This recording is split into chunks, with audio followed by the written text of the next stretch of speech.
Confidence is the key that unlocks you at your very best. Welcome to Agency for Change, a podcast from KidGlov that brings you the stories of change makers who are actively working to improve our communities. In every episode, we'll meet with people who are making a lasting impact in the places we call home.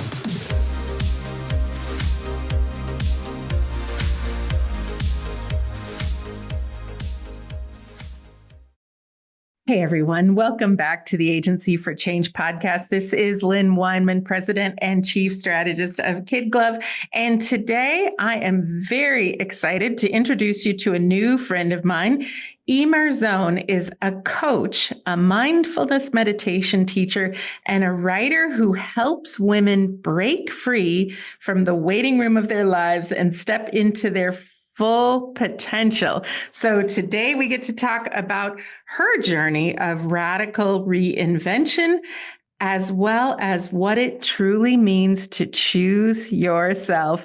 Eimear, I can't wait to talk to you today. Welcome to the podcast. Thank you so much, Lynn. I am so happy to be with you here on the podcast. Excited to get into a really great conversation with you. Oh, me too. Me too. Now, you invited me to be on your podcast, so we've had a conversation that way. And I had so much fun that it was only natural to have you on. And I've been reading your book, and I'm going to have some questions for you about that as we go along. But I just want to start with, could you just share the story behind your coaching practice? How did you get into this work? And talk a bit about your journey of reinvention.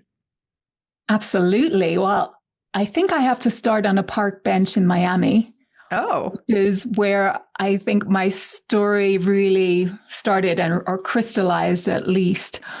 And it was after a sort of cross-continental move from the UK 10 years ago. I found myself sort of my life upended, 3 children, over from a very settled life.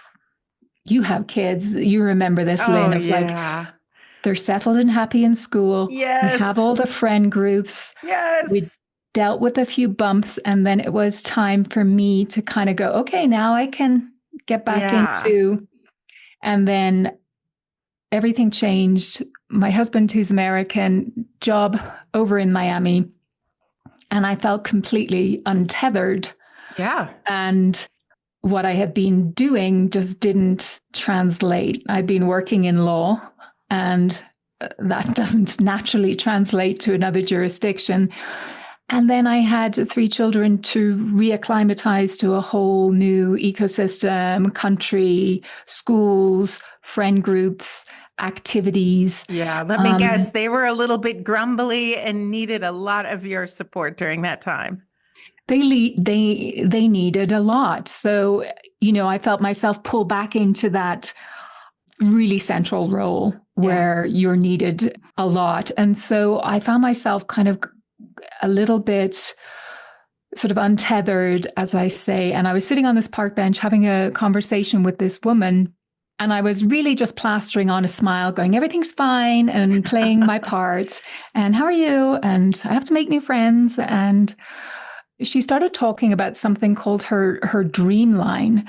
And it came as the response to I just asked her, hey, I need to get a cleaner for my house. Do you have a cleaner that you could recommend? And she said, oh, I don't at the moment, but it's on my dream line. It was this kind of format that she had for the way that she was going to, realize certain goals. And I was like, oh my God, you have a dream line? Jesus, I'm drowning. I felt like she would throw me like this lifeline. And we started talking about dream lines, and that really led me back into the world really of personal development and listening to more podcasts, and then saying, okay, you know what?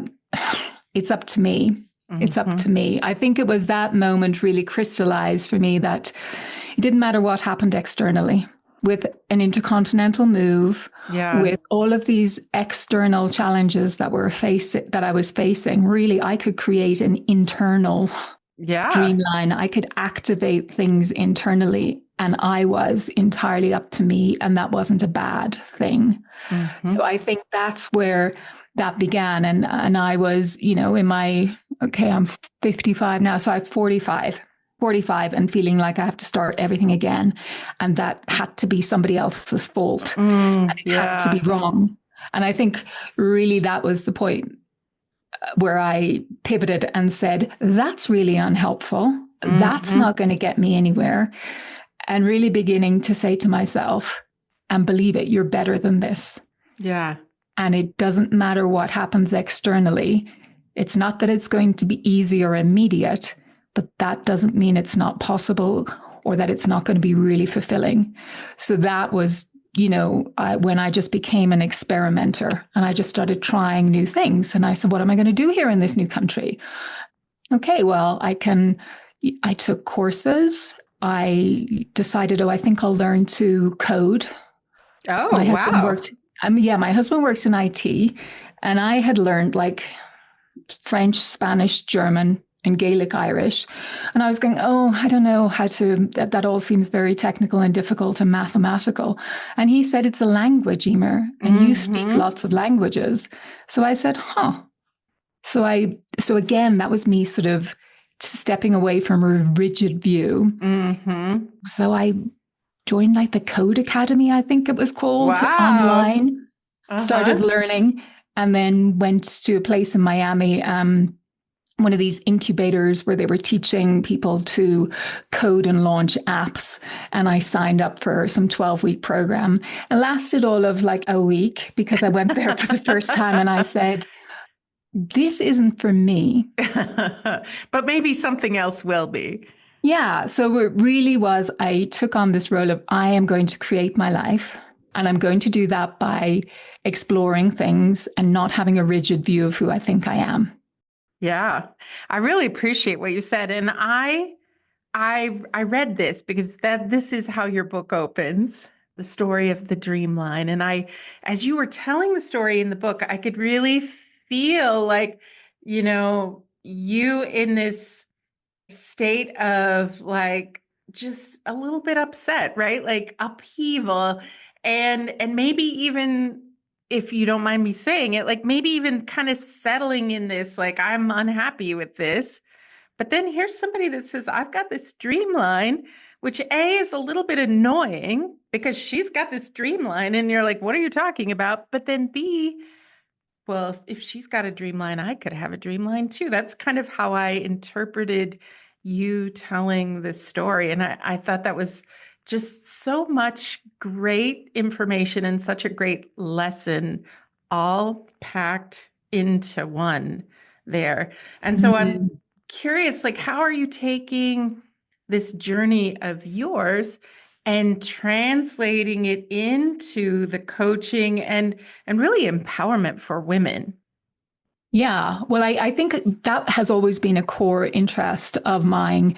And when I was in law, I was in the employment law department of a major law firm in the UK, really interested in the area of discrimination law, which is what we call it in the UK. For me, I saw an awful lot of barriers that the law was looking to remedy, to bring about equality and more opportunity and, that kind of even playing field. And I also saw how it didn't work great because we had lots of work. Right. We had lots of work. So I'd kind of seen that, but I was very interested in that area of giving women more opportunity. And one of my first endeavors, really, when I was in Miami, was to set up an online business that was giving back to women, and it was products created by women, mostly sort of accessories, and then giving back to the Global Fund for Women.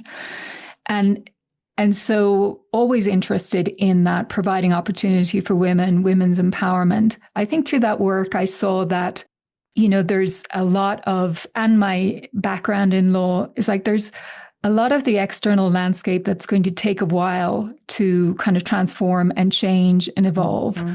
And I don't have to wait for that. Right. I think that was the inside job part. I found it frustrating kind of looking at, I was writing these blog posts about the situation of women in lots of third world countries, or, the lack of access to education, or the disparities here. And I was going, God, I'm depressed writing this. Right, right. I needed to bring more inspiration into it. And I said, there are so many internal barriers to creating opportunity. And that's something that I can control and that I can have massive influence on. So that became, in my first book, The Little Book of Good Enough, which I wrote before I was a coach, it was really this, I felt that was the main one. It's like, that's the core belief that keeps women off bigger stages in their lives, like taking that spotlight position and saying, yeah, damn it, I'll do that. I'll give that a go. I'll try. Yeah. And so I wrote that book because I felt that was probably the one that was holding me back most. I don't feel like I'm good enough to be doing this, and I felt it very strongly as a middle-aged woman who had been through an upheaval and a big transition at a time for life when she was expecting things to go along humming much as they had beforehand. Right. You should be kind of in that humming phase, right? The upward, I paid my dues. Because that was when I started in the work world, paying your dues was such a big concept, right? Like, I've paid my dues, I've moved up the ladder, I've developed I don't think I really called it this at the time, but I've developed my personal brand and my network, and people know me. It's time for me to go on that upward coast. But your upward coast was stopped by somebody else who you loved dearly, but probably felt some anger at the time. Totally. So I was like, I had decided like blaming anything external, including my husband, wasn't bloody useful. Right. And it's an inside job and you need to get serious about it. So The Little Book of Good Enough I was reading a lot, listening to podcasts, doing courses, like on a project of, I am going to figure this out. Wow. And that resulted in, writing that book. And that was putting myself in the ecosystem around other people who were in that sort of creative, follow your curiosity, bet on yourself kind of people, because I feel it's so important to be around them. Yeah. And that's when I created that book. And from the back of that book, then people asked me, do you coach? The book did quite well. Yeah. And it was picked up by Amazon, to promote it one Christmas. They sent me an email out of the blue and I was like, what? My little book? So people were seeing it and finding it. And when you create anything like that, it's just a scary thing. I was like, oh, this is the thing that was in my head. And you're putting yourself out there, right? I mean, I work in a creative industry, and what I respect about creative people is they're putting themselves out there every single day in a way that, people can criticize, poke fun at, feel like they know better. But putting yourself out there is, I think, such an important part of life. Yeah, and you can't get better without feedback. And if you're in any creative role, you have to get feedback. In any role, you have to get feedback from a great manager, from from great peers. You have to, and from them, the big ecosystem of out there potential readers. Yeah, will give their opinion. And so when I did that, I just wanted to be better. Like, I like to be really, excellence is a core value. Pursue excellence. It's not like perfection, which perfectionism is unhelpful and a barrier, but excellence, just constantly improving, being open to feedback from other people and being open to failure, things not going well, and being able to kind of go, okay, why isn't that? Yeah. Why didn't that go the way that I wanted to? Yeah. So the book was really the catalyst. And then I trained as a coach and began coaching. And it has just been a constant process of learning what works best. How do I help somebody become who they're capable of being? Yeah. I believe confidence is the key for that. But that's the real journey. And then even when I wrote the second book, Choose Yourself, I want to be a very good writer. And so I took time looking for a very good editor. And when I found her and we were in our first conversations, I said, I'd like you to be brutal. Tell me where I suck. Tell me how to I'm prepared to learn. It's not that I'm going to be the greatest writer who ever lived. I want to be the very best writer that I can be in this moment. Yeah. Show me. You're the expert. Yeah. It's a very good book, Eimear, and I would recommend it to anyone. But how did the process go? Was she brutal? She was lovely. And she thanked me for being so clear on what I was looking for. Yeah. Because some people don't want that. They want you just to fix up around the edges and think you're taking away my voice. I was going, oh no, you're going to hear me. Like anyone who knows me, who's read the book, like recognize, oh, that's very Eimear, like the humor. And I definitely come through across the pages, but she was what some people might call, quite nitpicking in some ways. And I really appreciated it. She was like, this could be better. I like that. Here are some options, So Eimear, I feel like I know so many people right now who are working to break into the coaching business. And it almost feels to me like you were invited in. People read the book and said, you have something here that I really want. Could you coach me? I mean, how was that like getting started? It's very flattering for somebody to come and to pursue you, obviously. And I actually didn't coach anybody until I was fully qualified. So you didn't like take this side, let's have coffee and I'll coach you. You, of course, because excellence is a core value. You wanted to make sure before you did this, you were really prepared. I hear you. Yeah, so I wanted to serve deeply. So I really looked for the best coaching school that I could find. And when I did train, I knew I was in the right place right away and really felt I felt then that I was ready. And I say that very consciously because sometimes one of the core concepts in the book is about being in the waiting room and spending too long waiting around, feeling that you're not ready.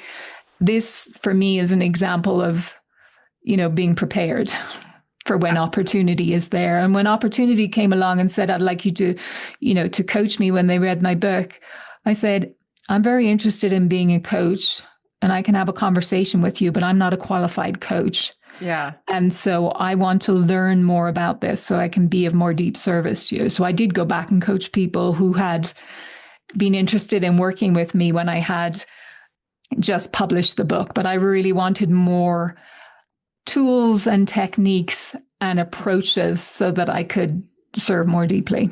Yeah, absolutely. So since you brought up the idea of the waiting room, that is a concept that I have taken away from the book. Tell us, what does that mean to be in the waiting room? I think many people might feel that they're a little bit stuck, but it's even before you feel consciously that you're stuck, that you can be in a waiting room. It might be when you're in the position and things in a company, for example, and things are humming along, and you're just kind of waiting for somebody to come along and say, we think you'd be great for this role. Or isn't it about time that you took things to the next level or took on this extra training module so that you'd be prepared for?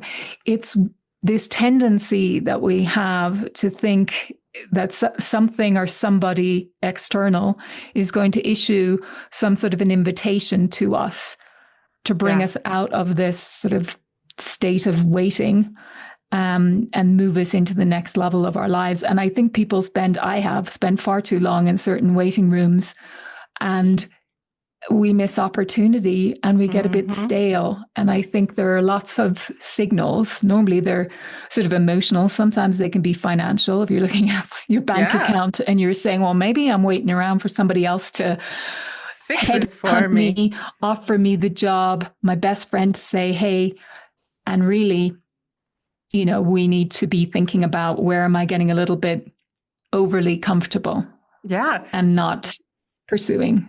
So what advice do you have? So for our listeners, somebody's feeling like, oh, I might be stuck in the waiting room. What advice do you have for somebody who is in that point of their life?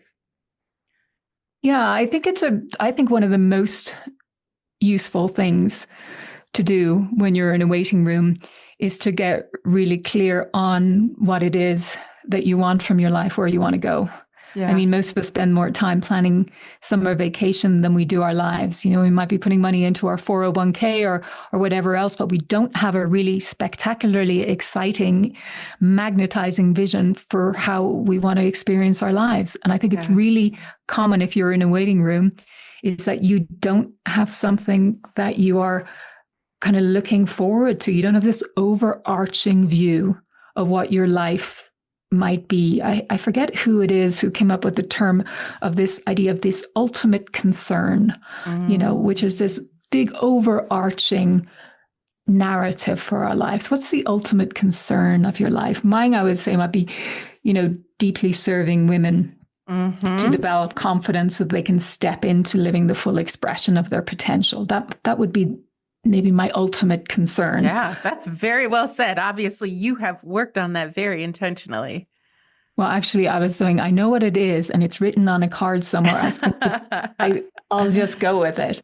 But and when you can do that, it's very easy to not get stuck in a waiting room, because you feel that you're drawn to there's this overarching narrative for your life, what's important for you. And I think it starts with understanding your values, getting really clear on what those are, and then creating a vision for your life, for how you will live into those values throughout your life. I think for me, that's been really important work, to have a vision of your life, to be able to inhabit that vision. And then it becomes too uncomfortable to stay in a waiting room. And this idea of, that book, The 5 Regrets of the Dying, that we all hear about, but the biggest regret is, not living true to who you really are. Yeah. So I think that will propel you out.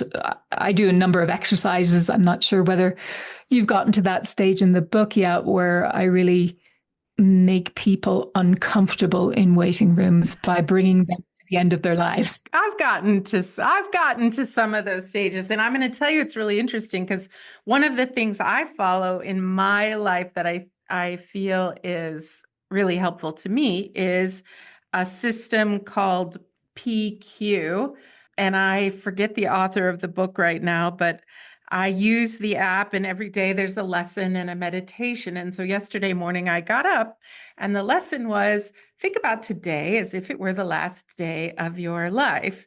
And I thought, okay, that's interesting. I'm going to think about that. And then I got on my Peloton, and I was listening to Choose Yourself while I was riding on my Peloton. As a matter of fact, I found an Irish scenic ride in your honor, Eimear. And I got to the exercise that talked about being at your own funeral and revisiting your own funeral, and what would people say at your eulogy and what wouldn't they say at your eulogy. So yesterday for me was all about the last day of my life and my funeral. I'm like, this means something, that these two messages came to me within an hour of each other. So I did appreciate that exercise. It did make me uncomfortable, but I think that someone told me the other day, the more you push the boundaries of your comfort zone, the wider your comfort zone becomes. And I was like, that's kind of an interesting thought, right? Like, and I can picture myself pushing the boundaries of that envelope. So Eimear, what's next for you? I mean, wow, you've transitioned your life. I mean, I'm assuming the kids are good and they're doing their thing. You got them all settled, because that's been a decade ago. You've got 2 books. You've got a successful coaching business. What's next? Well, right now I've just launched the podcast earlier this year. And now I am looking at bringing that message of confidence building into a digital program that I can offer more broadly. I love to coach and I love to serve in that intimate space. But I'm really driven when I talk about that, ultimate concern, that overarching journey of how I will serve in my lifetime. It is to really help women take up more space in the world in every domain. And I think it's the inside obstacles that hold them back more than anything external. So I am in the process of building my knowledge into a program that I will begin to share in March. And it's going to be called The Confidence Key. And that's, so that is the next thing. And I am in the, when you start any project or I'm in the weeds part of it where I have too much and I'm going, and I can share and I want to do this and I'll share that. And what is guiding me through that, it's like the messy middle part, is this mantra of simplify to amplify. Ooh, yeah. I like that. Take it in smaller pieces and get them done and move forward. I sometimes feel when you say messy middle, I feel sometimes in the middle of projects where my mind is going in so many different directions. And I'm kind of in this spinning, striving, feeling almost like I'm drowning and thrashing around in the water a little bit, right? And if I can compartmentalize, set the smaller goals, go, this doesn't all need to be done at once, then I have a bit more clarity and calm in the process too. So I do appreciate that. Eimear, I'm really curious in all this work that you've done, and you share a number of stories in the book, or in both books. Is there a success story that comes to mind for you? Somebody you've worked with or observed that as they have really focused on themselves and internally and their confidence, what can happen? Yeah, I definitely somebody comes to mind, and it's a slightly unusual story because she was sort of mid-level management in a banking sector, and it's quite a male-dominated area that she was working in. And externally, she was presenting a front that was highly competent, highly confident, very, can speak in front of a lot of people. So you're thinking like, why is she talking to me? And really it was this, fake it till you make it sort of energy that she was managing that was costing her a huge amount, and to the point where she was feeling like she was burning out.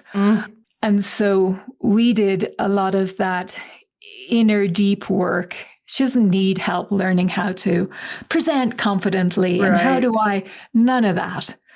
But it was this internal job. So we actually used a lot of techniques. We haven't mentioned this yet, but next weekend actually is the graduation ceremony for a 2-year journey that I have been on to train as a mindfulness meditation teacher with Tara Brock and Jack Cornfield. And so I've been weaving mindfulness practices and meditation and visualization and that sort of deep grounding into the body into my work for a while. And we did a lot of this work with this lady, and it was about managing all of that internal chaos that she was just holding together and bolting down while she was performing at this very high level. And so I would say she's somebody who comes to mind a lot because it was that helping her to tune into a sense of groundedness and okayness, and for her to be able to be with the nervousness, the agitation with I don't know, Josh or Brad or anything else, and hold that all together and it not be an inner battle. Kind of like what you were saying, Lynn, when you said about your expanding the domain of your comfort zone. It is about becoming everything. Mm-hmm. She is able to be in the space and her whole nervous system is very regulated. Life feels better when you achieve that level of serenity, right? Yeah. So that is, that's confidence when it's alive. It's not, there's no, I don't need to pretend. Mm-hmm. I don't need to pretend and I don't need to steel myself to fake it. It's not that we don't have to give a little performance when we're in work and we do our performance and we get into a certain persona, but it shouldn't be so rigid that it's hurting us and causing anxiety and stress, which is so detrimental. So I think that's a big gift of real, genuine confidence, is that you own it right from the very center of your being. That's beautiful. Own it from the center of your being. That's beautiful. Eimear, for people who are listening who want to learn more, either about the 2 books, the coaching, the future podcasts, the new program that you're doing, how do they find you?